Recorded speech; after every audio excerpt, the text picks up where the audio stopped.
સૌ વાલા મિત્રોને મારા જય સિયારામ. હું દુષ્યંત પાઠક શ્રી હનુમાનજી દાદાની અસીમ કૃપા સાથે આપની સેવામાં ઉપલબ્ધ છું. તો આજનો ઉપાય આ વિષયની અંદર તારીખ છે 2 જુલાઈ 2026 વાર છે ગુરુવાર. વાલા મિત્રો, પંચાંગની વાત કરું તો જ્યેષ્ઠ મહિનો ચાલી રહ્યો છે, કૃષ્ણ પક્ષ, ઉત્તરાષાઢા નક્ષત્ર, વૈધૃત યોગ, મકર રાશિનો ચંદ્ર, મિથુન રાશિનો સૂર્ય. અશુભ સમયની જો વાત કરું તો યમઘંટ સવારે 5:46 થી 7:27 સુધી છે અને રાહુકાળ બપોરે 2:12 થી 3:53 સુધી છે. આ બંને અશુભ સમય કહેવાય. અશુભ સમયની અંદર કોઈ પણ પ્રકારનું શુભ કાર્ય અને શુભ યાત્રા ન થાય. શુભ કાર્ય, શુભ યાત્રા કરવા માટે કોઈ સારું ચોઘડિયું, કોઈ સારું મુહૂર્ત લેવાનું, જેમાં ઉત્તમ અભિજીત મુહૂર્તનો સમય બપોરે 12:04 થી 12:58 સુધી છે.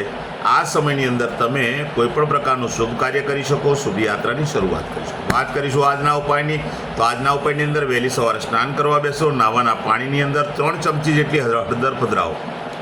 હળદરને પાણીમાં મિક્સ કરી લો અને મિક્સ કર્યા પછી તે જ પાણીથી તમારે નાહવાનું છે. સ્નાન થઈ જાય તે પહેલાં તમારે ચોખ્ખું પાણી ઉમેરી શકાય. સાબુ શેમ્પૂનો ઉપયોગ પણ કરી શકાય. તમારું સ્નાન થઈ જાય, કપડાં વસ્ત્ર તમે ધારણ કરી લો, પછી હળદરનું તિલક કપાળની અંદર અને નાભી પર કરવાનું છે.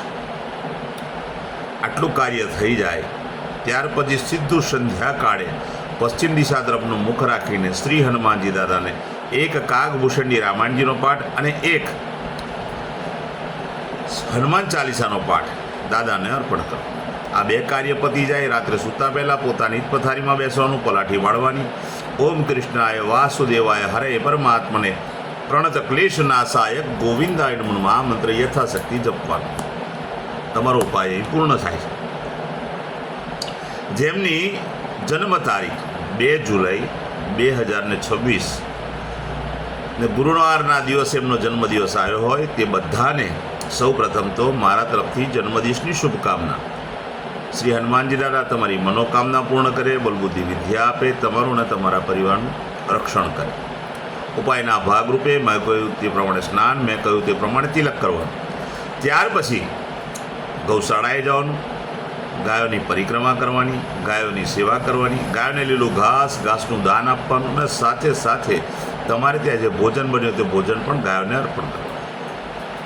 ત્યાર પછી સંધ્યાકાળ થઈ જાય ત્યારે તમારે ચણાના લોટમાં બનેલું ફરસાણ નાના નાના બાળકોને, જરૂરિયાતમંદ લોકોને, શ્રમિકોને, વડીલોને તમારે ભેટ સ્વરૂપે આપવાનું છે.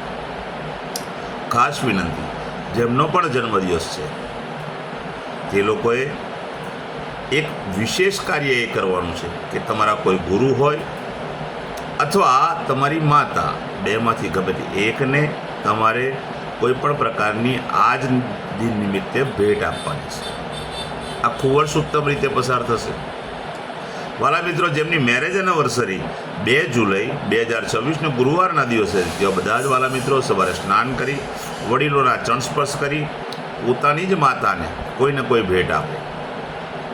ત્યાર પછી ગૌશાળાએ જાય, ગાયોની પરિક્રમા કરે, પતિ પત્ની બંને, ગાયોના આશીર્વાદ મેળવે, ગાયોની સેવા કરવાની, ગાયોને લીલું ઘાસનું દાન આપવાનું, પોતાને ત્યાં ભોજન બન્યું તે ભોજન અર્પણ કરવું. ત્યાર પછી કોઈ પણ વૃદ્ધાશ્રમમાં જવું, અનાથાશ્રમમાં, વિધવા આશ્રમમાં, કોઈ પણ જરૂરિયાતમંદ વ્યક્તિને, શ્રમિકને, બ્રાહ્મણને દાન સ્વરૂપે તમારે ચોખા આપવાના છે, ઘી આપવાનું છે અને હળદર આપવાનું છે. બસ આટલું આપી દો, ભગવાનની તમારા પર આખું વર્ષ કૃપા રહેશે. વાલા મિત્રો, મારા બધા જ વિડીયો યુટ્યુબ પર હોય છે. મારી યુટ્યુબની ચેનલનું નામ છે દુષ્યંત પાઠક. મારી ચેનલને સબસ્ક્રાઈબ કરો અને બેલ આઇકન અવશ્ય દબાવો, કારણ કે હું નિયમિત એક વિડીયો મૂકું છું. તમે બેલ આઇકન દબાયેલો હશે તો તમારા મોબાઈલ પર નોટિફિકેશન આવશે અને ત્યાર પછી તમે એ મારો વિડીયો તરત જ જોઈ શકશો.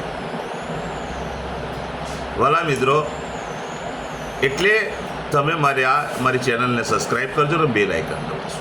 મારું ઇન્સ્ટાગ્રામ, મારું ફેસબુકનું પેજ, એનું નામ પણ દુષ્યંત પાઠક. મારા પેજને ફોલો કરો, લાઈક કરો. પ્રાર્થના કરું છું બધા વિડીયોને શેર કરો. શેર કરશો એક સેવા જેવું છે. કોઈ જરૂરિયાતમંદ વ્યક્તિ, કોઈ સંઘર્ષમાં ફસાયેલા વ્યક્તિને આ વિડીયો જોઈને ઉપાય કરવાની ઈચ્છા થશે તો એ સંઘર્ષમાંથી બહાર નીકળશે. હું નિયમિત એક વાત કહું છું કે મારો વિડીયો એકવાર જોવાથી કે એકવાર ઉપાય કરવાથી 24-48 કલાકમાં પરિણામ નહીં આવે. આ કોઈ ચમત્કાર નથી. એટલે મહેરબાની કરીને પ્રયત્ન જ ના કરશો. જો સંઘર્ષમાંથી બહાર નીકળવું હોય તો કર્મ કરો, નિયમિત મારા વિડીયો જોજો, નિયમિત ઉપાય કરજો, તમે જાતે કરજો. નજીવા ખર્ચામાં ઉપાય થાય છે. પરિણામ જાતે જોઈ લેજો. યોગ્ય લાગે તો મને કહેજો.